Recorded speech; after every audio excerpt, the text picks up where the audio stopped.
Hi, this is an 8th grader that I received last week. We don't have the funds for IXL or teaching textbooks, so her main curriculum will be ExactPath. We're going to do a lot of the math in Khan Academy, and I'm also going to print off Spectrum worksheets to match math and English whenever I create her folder today. And this is an idea of what I'm going to put into her folder. Every 8th grader had a folder with ELA standards and check boxes to check those off. There we go.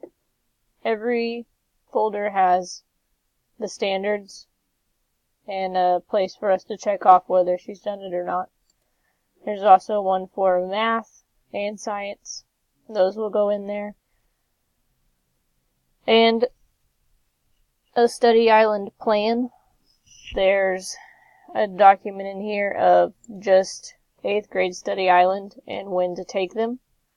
And what I do is I print each one of those and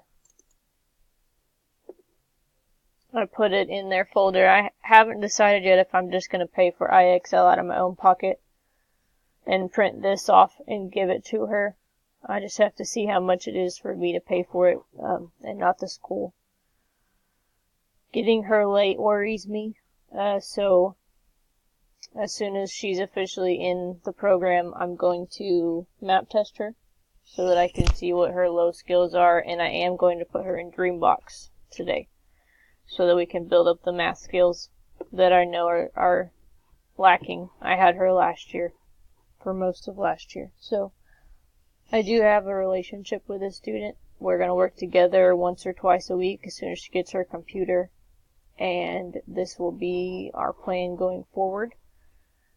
She likes Brain Pop, so I'm also going to have a list of the Brain Pop standards with science and IXL and Study Island created so that I can add that to her folder and get that in her hands as soon as I can.